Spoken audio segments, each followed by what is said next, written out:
It's going to be a hell of a day. Tim and I are sitting here in our studios in downtown Toronto as we do every day. It's rare that we go 3,063 kilometers away to find our next guest, but that is exactly how far Andrew Ference is, sitting in an arena in Yellowknife in the Northwest Territories. He's been kind enough to join us. We hear some games going on in other sheets. It's been that kind of a few days in Yellowknife. Andrew, it's great to see you, man. Welcome to the show.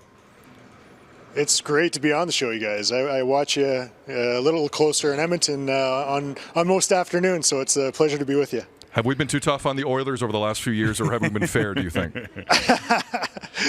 I get to cheer for everybody now, so you can be as tough as you want on the Oilers, but I know it's all Leafs all the time over there. You know, hope you guys make the playoffs. So.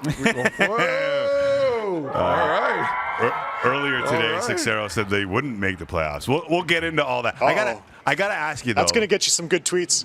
Yeah, without a doubt. Or a raise. One of the two. It's kind of how my career's going. Do you have the wheels on right now? Because you're sitting on a fresh sheet of ice. What's going on there? I'm going to have the wheels on later tonight. We got an alumni game, Team Tucker versus Team Lanny McDonald, and I'm on Team Tucker.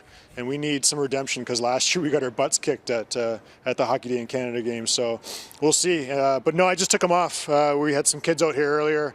And on the other sheet just over there, I don't know if you can hear in the background, but the Falcons are versus the Irish. Once a year, the two high schools here in Yellowknife clash for one game only for bragging rights in the city. And it's pretty awesome.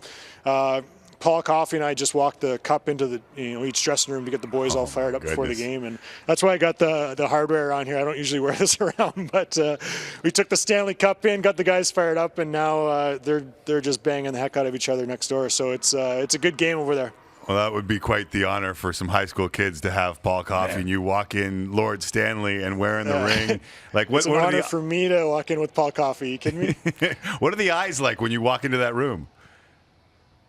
Well, the boys were nervous. They had a big game, right? Like, it was once a year, and you got to see these guys around town. A lot of them play on the same club teams, and then they break up and play for their school just once a year, right? So I think they're pretty nervous for the big game. All their fellow students and teachers are up in the stands, but I think the cup loosened them up a bit. And they're not superstitious. I'm glad, because they all are giving the cup a little good luck rub there before the game. So we'll see how it pays off.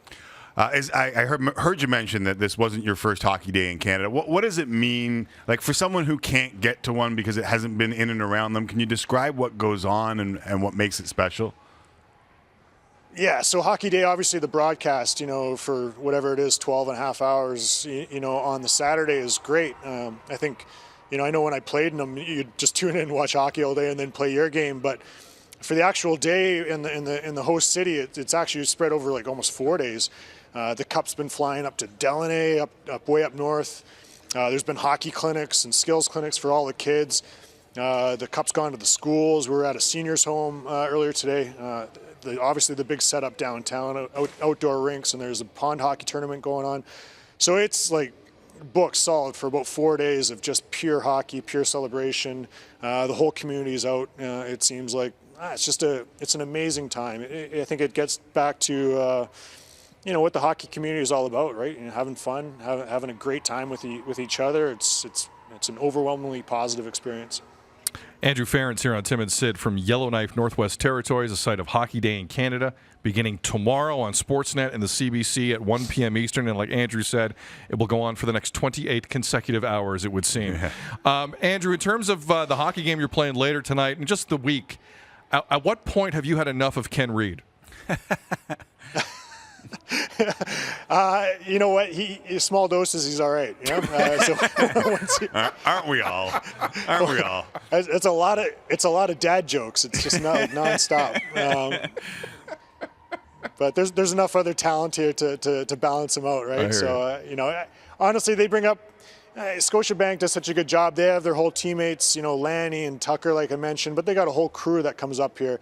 Like I said, Paul Coffey, just legends, and for them to come out year after year and, like I said, just give such a dose of positivity and, go to the schools and go to the senior centers and play pond hockey and run skills clinics. It's amazing, So obviously I've got the corporate hat on now, working for the NHL, but, being on this side of things, like, I wish I knew how much went into days like this when I was a player.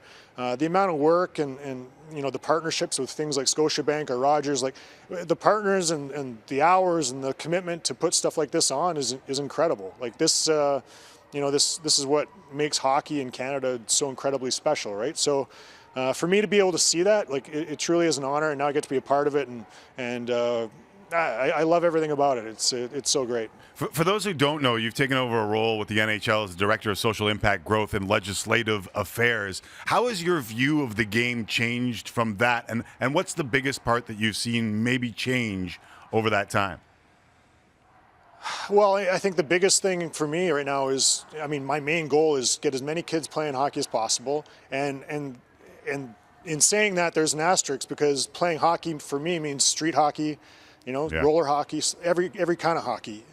If we truly want the game to be embraced by the masses and in all the different places, we don't have outdoor rinks in LA, right. Or there's not rinks all over the place in Carolina. So we've got to wrap our arms around all forms of the game. Heck, even most NHL players that played hours and hours of street hockey, that's where we learned to be creative and had no restrictions with what we could do, right? So I think it's that side of making sure that we're pushing those forms of the game, making sure that it's accessible, to as many kids as possible. And then when we actually get people trying the game, make sure that's a positive experience, right? So when they're walking away, they're like, wow, that was a really good time. That was fun. And in order to do that, we got to teach our coaches, the appropriate way to coach kids, not X's and O's, tactical, win, win, win. We got to walk away from the rink saying that was a lot of fun, not, oh, I know exactly how to forecheck and, the line I got to follow X's and O's style. I mean, come on. There's a certain level where that's appropriate, but for the most part, when you're a kid playing the game, unleash the creativity, have fun, and walk away, thinking, geez, I can't wait till the next time I get to strap on the skates, and play again. So, for me, there's a lot of partners, like I say, that we get to work with at the NHL level that are absolutely fantastic, that really get it. It's just making sure that we filter down the appropriate messages and nudge the game in the right direction so that it really is just fun, and that when people show up and try hockey for the first time, if you're a new Canadian, you show up and you're like, what is this sport? Your first time at the rink should be an overwhelmingly positive experience. And I think for the most part it is. But if we pretend that there's no issues with with some parts of our game, we're kidding ourselves. So we gotta make sure that we embrace the good that hockey has in it, and make sure we stamp out the bad, because this game is so incredibly special, and it is our culture in Canada, and we got to make sure that it's more overwhelmingly positive than not. Right. Sounds like it's overwhelmingly positive next door, because it sounded like someone just scored, and it sounds like I want to play in that game. You guys are keeping me away from this excitement. I can't wait to go and see what's happening. We'll let you go. They're fired up. It's going to be great. It's one event of many here this weekend, and it's going to be a good one, I think, over there. And they're going crazy already. Andrew Ference in Yellowknife as part of Hockey Day in Canada, which starts tomorrow at 1 p.m. Eastern on Sportsnet and Hockey Night in Canada. Andrew, continue to have a blast. It sounds like you have been. Have a great rest of the weekend, and have people wear shades when they see that ring. Just warn people before they walk up to you. Hey, guys, I appreciate you having me on the show. Thanks a lot. All right, we'll do it again soon. Good stuff. Thanks, There's Andrew Ference in Yellowknife, part of Hockey Day in Canada.